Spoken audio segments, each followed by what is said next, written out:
savoir et comprendre les plus récentes nouvelles qui nous touchent. Tout savoir en 24 minutes. Bienvenue à Tout savoir en 24 minutes. Bonjour Mario. Bonjour.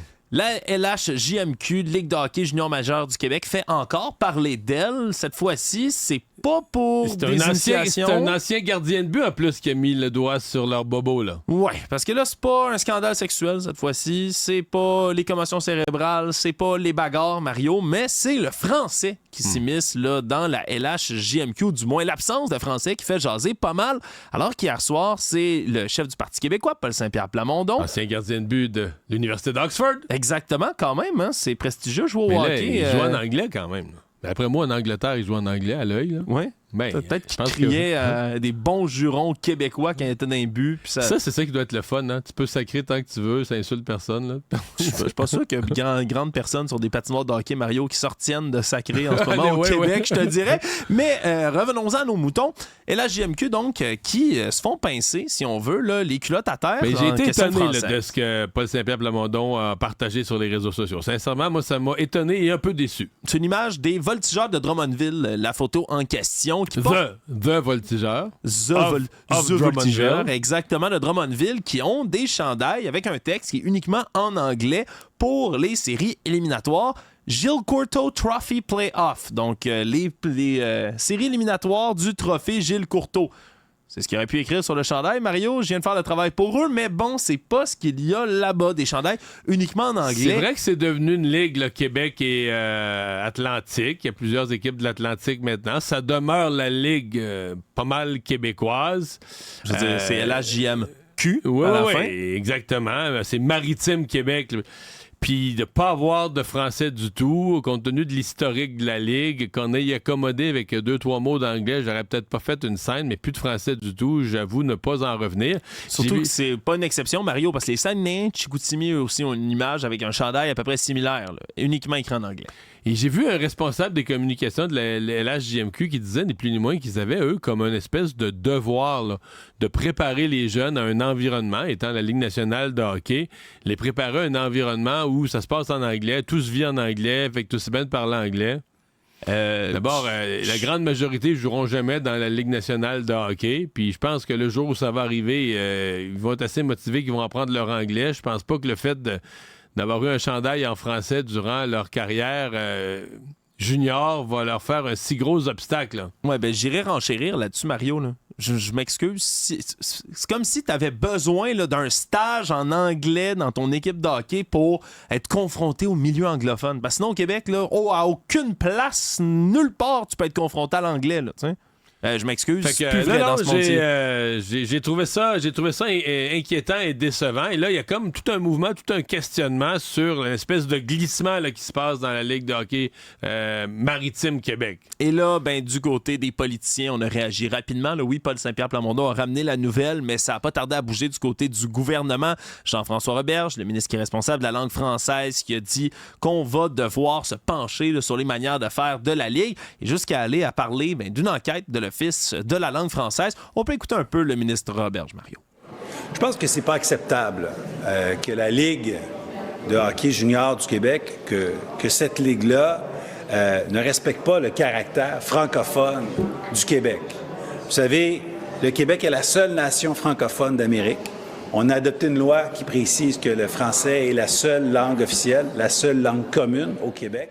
Bon. Ouais. Et j'ajouterais à son propos, les acheteurs de billets dans les deux villes qu'on vient de nommer, Saguenay et Drummondville, à mon avis, sont assez majoritairement francophones. Voilà. Les gens qui viennent encourager l'équipe au quotidien dans les estrades et lui permettre de vivre, là, c'est des francophones. Oui, puis les voltigeurs de Drummondville ont émis eux-mêmes un communiqué en rappelant qu'ils sont une organisation francophone, qu'ils veulent du français, qui se d'une valeur. Ils sont posés avec un chandail en anglais. Oui, on comprend que c'est là que ça on peut comprend aussi qu'il n'y a mal. aucun jeune. Peut-être que c'est pas possible. Peut-être que il semble pas, il n'y a pas un jeune dans l'équipe qui a dit moi je le porte pas là, ou qui ils sont contents de faire les séries. Probablement qu'eux-mêmes ça fonctionne peut-être là au quotidien plus en anglais qu'on pense aussi dans la ligue. Hein? Mais c'est ce qu'on explique là, au sein même des vestiaires de hockey, ça parle en anglais. Là. Je veux dire, ça va parler en anglais sur la glace. Il y a des entraîneurs qui sont d'origine anglophone, Mario, d'ailleurs dans le Canada, d'ailleurs aux États-Unis, qui vont parler eux en anglais aux joueurs. Là. C'est ce qu'on comprend. Là. D'ailleurs, notre collègue Jean-François Barry sera ici plus tard à l'émission.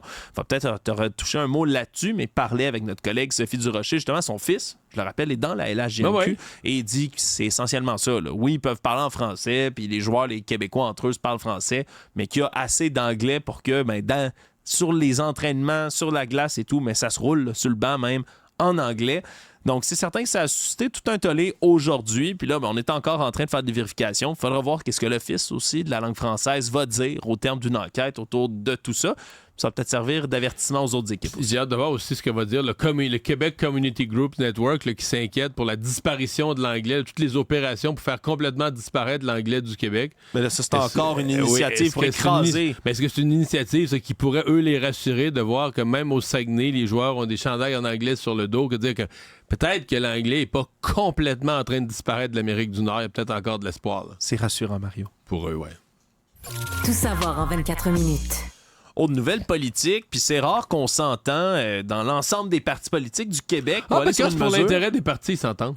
Ah, ben c'est le cas. Excuse-moi. Est-ce que tu serais prêt à dire que c'est pour l'intérêt des partis, Mario, aujourd'hui? C'est ce que tu tentes d'insinuer? Du peuple, je suppose aussi un peu, là. Oui, bravo. Par extension. En Gaspésie, c'est très apprécié. Je veux dire, là, c'est très apprécié comme nouvelle, mais... C'est-à-dire que c'est une solution temporaire. Donc, la solution en question, c'est d'avoir stoppé, du moins pour l'instant, le redécoupage électoral au Québec. Parce que la carte électorale, avant les prochaines élections en 2026, on était censé procéder à un redécoupage qui allait essentiellement faire disparaître 2 circonscriptions.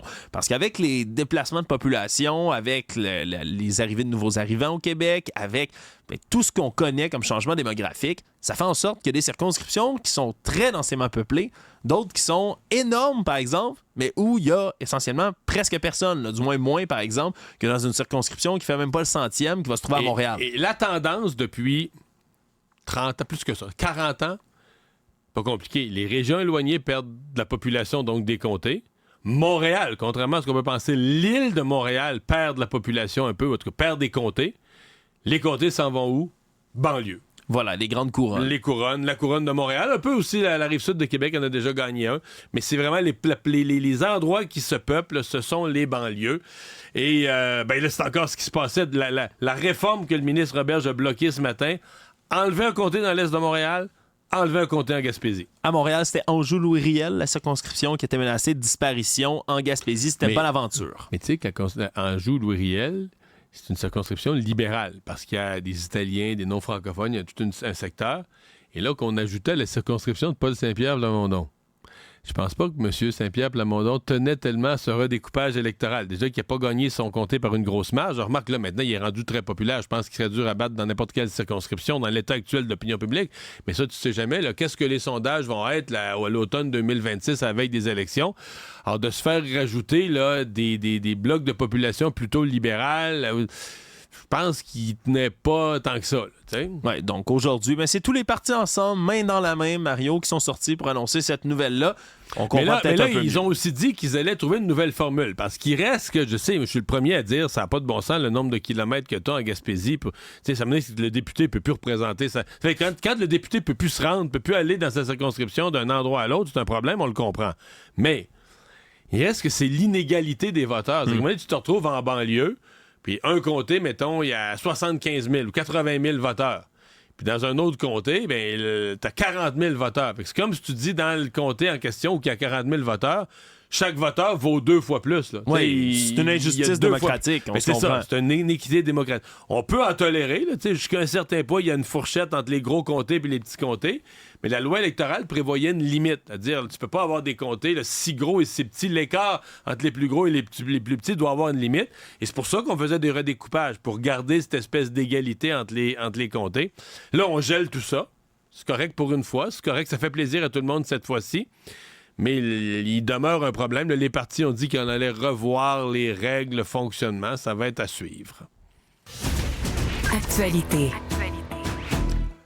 Ça revient. C'est cyclique, Mario, dans l'actualité, de revenir avec des nouvelles de l'ex-présidente de l'OCPM, l'organisme de consultation publique de Montréal, Dominique Olivier, qui, malgré des menaces de poursuite et autres contre les journalistes qui Des menaces ou une poursuite carrément contre Québécois, c'est pour 1 million, 1,5 million, quelque chose comme ça. Ben oui, parce il semble que nos collègues du bureau d'enquête n'ont pas cessé leur travail. Ils en ont fait fi, Mario. On va pouvoir dire ça comme ça parce qu'ils ont reçu des nouveaux documents qui avaient été demandés avec des demandes d'accès à l'information qui leur ont permis de mettre de la lumière, encore une fois, sur d'autres dépenses, encore une fois dans des restaurants, de Mme Olivier, alors qu'elle se trouvait à la tête là, de l'OCPM. Je rappelle, là, c'est la dernière en liste, là, cette révélation-là, d'une longue liste qu'a faite le bureau d'enquête, qui a révélé que Mme Olivier, là, entre 2016 et 2019, 17 793 $ qu'elle a facturé aux contribuables en resto. Le point précis, est-ce que c'est autre chose? C'est quand même intéressant parce que ça a trait avec, disons, le menu des restaurants. Voilà, et c'est en février 2019, entre autres, que remonte un de ces incidents-là. Elle doit rencontrer une commissaire potentielle. Et pour donc, ce faire... personne qu'on pourrait recruter. Mais on ne sait pas qui. Mais là, puis pour recruter quelqu'un... On ne sait pas si elle a vraiment été recrutée ou pas, on ne sait rien. Là. Voilà, mais pour recruter quelqu'un, Mario, on peut pas faire son bureau. Aller manger avec. Mais ça peut se faire. Un lunch. Oui, ça peut se faire, en autant qu'on soit responsable, surtout lorsqu'on refile la facture au contribuable. Et c'est pour ça qu'ils sont allés dans un restaurant, le Damas, à Outremont, restaurant cuisine de syrienne raffinée. Et là, c'est un plat... Si je ne m'abuse, je ne vais pas dire une faussée, je pense que c'était le restaurant de René Angelil, qui était d'origine syrienne. Il me semble que c'était son restaurant favori. Tu vois, ça se pourrait, Mario. Et là, une bonne table. Une bonne table avec un bon plat. Un plat... 170 $ avant taxe, Mario. Et là... Mais ça, on se comprend que dans ce restaurant, nos collègues ont vérifié, et t'as ça souvent dans des grands restaurants. Tu vas avoir un menu, mettons, le poisson, 42 piastres, le steak, 51. Puis, tu vois, l'espèce de plat signature de la maison. Donc, on va dire ça, c'est plus un plat ordinaire, c'est l'expérience gastronomique de la maison. Oui, c'est unique ici. Qui va être hors de prix, mais qui va être dans les 3 chiffres ou quelque chose comme ça. Mais vraiment... Puis souvent, ça sera même pas dans la liste du menu, ça va être à part dans le bas de la page avec des petites étoiles pour te dire, là, expérience gastronomique, puis là, t'as un autre prix. On devine que c'est ça que Mme Olivier choisissait. Ben oui, parce que là, c'était caviardé, Mario. On peut pas savoir exactement c'est quoi qu'elle a choisi. Mais on voit le prix. Ben, on voit le prix. Puis là, ils sont allés voir le menu pour dire, il n'y a rien à ce prix-là, sauf... 1 + 1 = 2. Sur le site web du resto, on peut voir que sur le menu, une assiette de grillade de viande pour 2 personnes, incluant du carré d'agneau de l'Alberta et du filet mignon, qui est vendu exactement 170 $ avant taxe, Mario. Donc, est-ce que c'était ça à l'époque aussi? On peut deviner ou présumer. Mais le point, c'est que moi, j'appelle ça le plat signature, là, le plat hors catégorie. Puis, écoute, si tu veux une soirée gastronomique, tu veux célébrer quelque chose, tu décides de te le payer, c'est correct. Je trouve ça étonnant, là, dans une occasion où tu dis, regarde, un dîner, je m'en vais rencontrer quelqu'un, plus business meeting, sur le bras, là, on le fait payer par l'office, d'aller choisir l'item, le plat signature, pour vrai.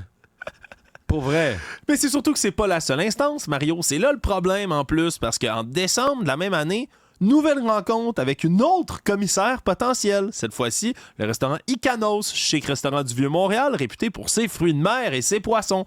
Et là, on va sur place, un plat d'une valeur de 208 $ avant taxe, qui est encore une fois caviardé. Hein, mais on dit par contre, Mario, chanceux que nous sommes, les contribuables, qu'une promo gérant de 150 $ qui a permis de réduire un tout petit peu la facture. À 150. À 177, quand même, 150 pour une assiette, c'est bien payé, là. Oui, c'est un bon repas. Je le prendrais, Mario. Oui. Je le dégusterais. Eh bien, c'est à peu près la même affaire qui est rapportée là, dans toutes sortes là, d'instances comme celle-là. Puis après ça, le problème, c'est que là, entre autres, on parle en mars de l'année précédente, un autre plat, 158 $ au même restaurant. Et là, le but de la rencontre, cette fois-là, c'était pas pour un commissaire, c'était pour discuter de la consultation sur le racisme et autres dossiers. Le problème, mais c'est que la pétition citoyenne qui a forcé Montréal à avoir une consultation publique sur la discrimination systémique et le racisme, c'est arrivé 1 mois plus tard. Quand il parlait de racisme, 1 mois avant. Il est avant-gardiste. Avant que la consultation soit demandée. Ben oui. On va le dire comme ça, Mario. Ils ont pris les devants. Ils ont vu venir. Ils ont pris l'initiative. Mais peut-être que dans un plat à ce prix-là, ils te fournissent du thé. Puis là, dans le thé, tu peux lire l'avenir. Oh! Mais ça, c'est pas pire, Mario. Dans les feuilles de... Hein? Dans les feuilles de thé. Je connaissais un bon restaurant, moi, mais ça, c'est cher. C'est cher? C'est cher. Ben moi, j'ai quand même au restaurant de temps en temps, moins qu'avant. Je considère dans des restaurants bien corrects. Puis je prends pas toujours ce qu'il y a de moins cher. Puis je m'approche jamais de ça, là. Ouais, tu détournes le budget dans le vin, par contre. Ben, même le restaurant, non, je fais plus attention. Si je prends un vin cher, je vais le prendre chez nous. Parce qu'à un moment donné, parce que, non, mais tu sais, le restaurant qui te le vend 3 fois le prix de la SAQ, là, mettons, parce qu'à un moment donné, ça n'a pas d'allure. Là, On y reviendra avec une chronique gastronomie, Mario. Ça va nous prendre ça. Je paye moi-même. Oui, c'est ça. C'est ça la grande différence. J'allais dire, c'est ça la beauté. Non, c'est ça mon problème. Tout savoir en 24 minutes. Dans les affaires judiciaires, ça brasse pas mal aujourd'hui, Mario, alors qu'on a eu non seulement la confirmation qu'il va y avoir procès dans la tragédie, le double meurtre, maintenant on peut le dire comme ça, de la garderie de Laval. Pierre-Ny Saint-Amand, 52 ans, le chauffeur qui a embouti volontairement une garderie, tuant sur le coup 2 enfants, une fille de 5 ans, un garçon de 4 ans, avec son véhicule le 8 février 2023, qui est non seulement apte à subir son procès, mais qui va le subir, Mario, pour des accusations, double accusation de meurtre prémédité, entre autres. Meurtre premier degré. J'avoue être surpris parce que à un moment donné, on ne savait plus à quoi s'en tenir tellement ça a été long. Là. Ouais. Ça a été reporté, sans jamais qu'on ait aucun détail préliminaire sur ce qui... On savait juste que l'Institut Philippe Pinel avait besoin de plus de temps pour faire son évaluation. Peut-être à tort, probablement à tort. On finissait par conclure, OK, son cas est extrêmement complexe, il ne doit pas être apte à subir son procès. Mais il avait comparu de l'hôpital maintenant, puis il avait frappé dans le visage un policier à côté de lui, là, pendant la comparution. Là. Mais là, probablement qu'à Pinel, l'individu donnait des signaux contradictoires. J'avoue que ça me mystifie un peu, là, parce que quand t'es soumis au risque de faire de la prison à vie, tu dois être aussi, veux pas tenter de jouer la comédie puis de faire le fou, puis tu sais... Ouais, c'est difficile, là, c'est le rôle après ça. Mais c'est ça, jouer au malade, là. Mais dans ce cas-ci, qu'il ait joué ou pas, Mario, apte à subir son procès, 2 fois meurtre premier degré, puis après ça, il y a des tentatives de meurtre, des voies de fait graves aussi. Mais je veux dire, ça change tout, là. Ça devient un procès qu'on va suivre. Va être intéressant de savoir, on sait... Tout ce qui est arrivé, on le sait. Là. Je veux dire, ce qu'il a fait, c'est filmé, on le sait. C'est juste que probablement que dans le procès, on va savoir l'avant, la préméditation, les heures d'avant, les jours d'avant. On va sans doute avoir plus d'explications sur lui, là. Parce que à date, c'est ça qu'on sait rien. Tout ce qu'on sait, c'est qu'il l'a fait, puis après ça, il était comme un fou furieux là, qu'on a dû maîtriser, là, que des hommes sur place, des pères de famille, ont dû maîtriser sur place. Ouais. Mais on sait rien sur son avant. Là, on dit meurtre prémédité. Ça veut dire qu'on a des preuves. On a des preuves qu'il a prémédité, qu'il a préparé le coup. C'est ça qu'on risque d'apprendre au procès. Il reviendra dans tous les cas en cours en avril pour la suite des procédures. Savoir et comprendre.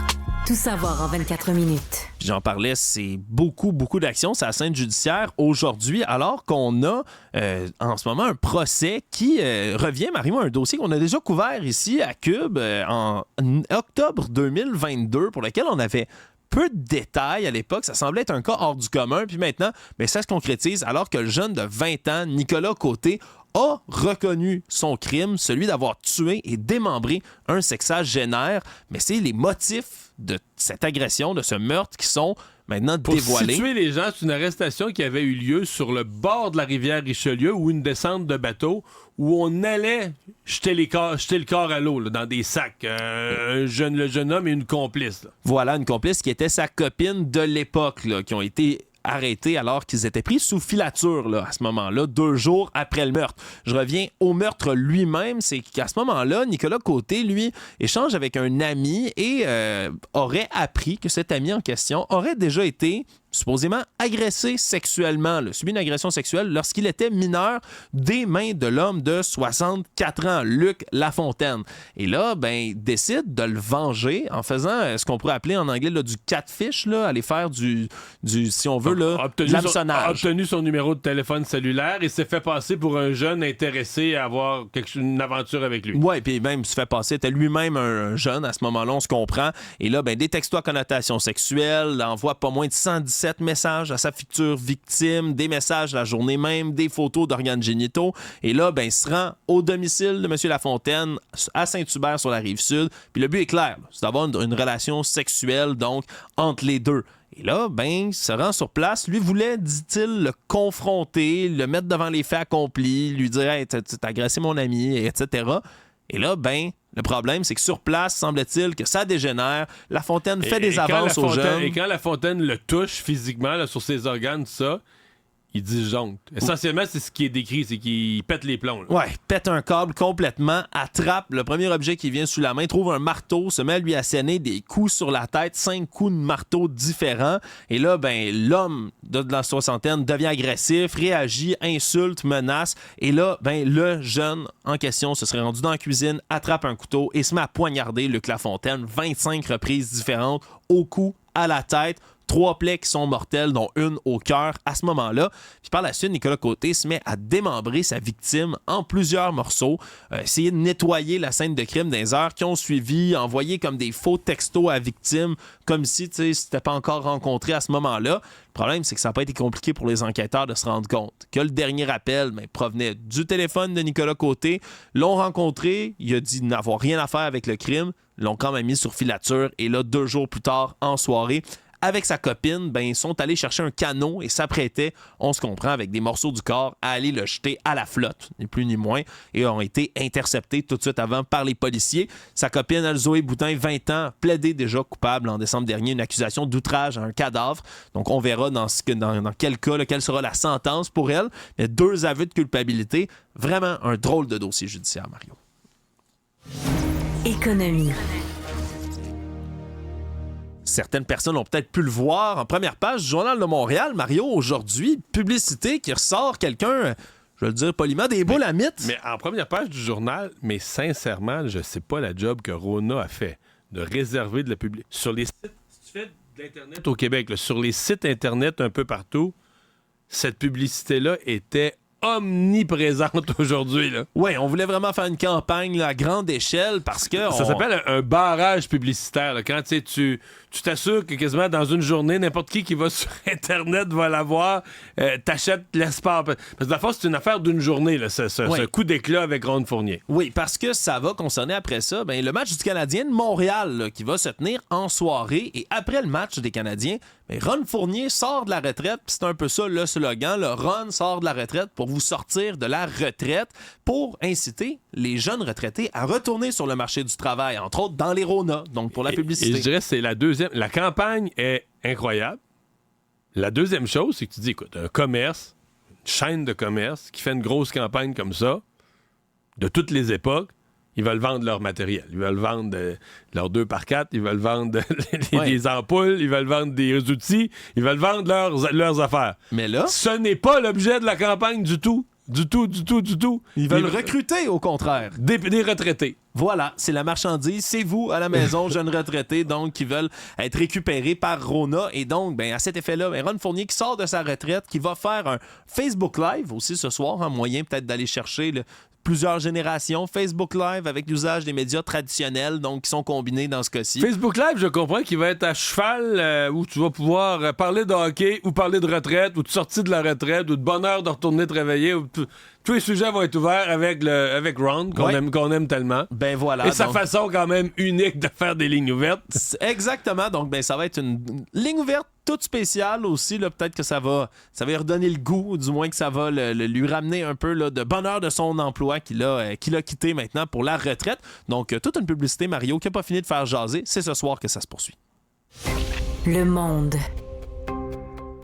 J'en profite, Mario, aussi, parce que il y a une théorie du complot, mon Dieu, que je suis heureux. Ça fait 2-3 semaines qu'elle roule en fou, celle-là. Ouais, elle roule en fou, celle-là, mais là, on est rendu au point où même les milieux politiques sont obligés d'intervenir puis de dire que ça n'a pas de bon sens. Puis ça se multiplie, Mario. Là, dans ce cas-ci, ça concerne Brigitte Macron, la femme, évidemment, du président français, Emmanuel Macron.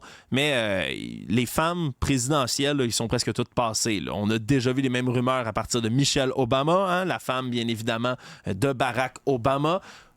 Des rumeurs qui disent qu'ils sont des hommes trans, en fait. Là. En fait, des femmes trans, donc des hommes qui auraient décidé de faire un changement de sexe. C'est ce qu'on comprend. Ce sont des rumeurs qui sont relayées, Mario, là, par des milieux d'extrême droite, ultra racistes, ultra homophobes, qui vont ramener constamment cette espèce de vieille rumeur-là. Puis le problème, c'est qu'en ce moment, c'est en train d'être repris. Mais c'est parce qu'ils diffusent des fabrications, là, des images, des fausses images. Ils sont à la chasse aux sorcières, pour vrai, Mario. Là, vont montrer des diagrammes puis des photos. Là, puis là, tu zoomes puis regardes son visage là. Puis c'est entre autres, des des blogueurs, je vais le dire poliment, comme par exemple Candace Owens aux États-Unis ou encore des gens comme Tucker Carlson qui ont relayé là, ces espèces de mensonges-là au fil des ans. Mais je vais te le dire, celle sur Brigitte Macron en ce moment, excessivement tenace, là, des montages sexistes dégueulasses que j'ai vus là, dans les derniers jours, même sur des groupes complotistes québécois. Elle doit-tu capoter? C'est spécial, là, un point tel, elle doit capoter tellement qu'ils ont dû se saisir de la justice en France il y a quelques temps autour de ça, puis qu'Emmanuel Macron, là, pour la Journée internationale des droits des femmes, en a parlé, littéralement, dans son discours. Non, vraiment, il y a des gens qui sont un peu dégueulasses, Mario, puis qui feraient n'importe quoi ou diraient n'importe quelle niaiserie pour invisibiliser certaines femmes de pouvoir dans le monde. Et pour des clics. Ah, ben ça, c'est le nerf de la guerre, Et pour des clics qui leur rapportent. Résumer l'actualité en 24 minutes, c'est mission accomplie.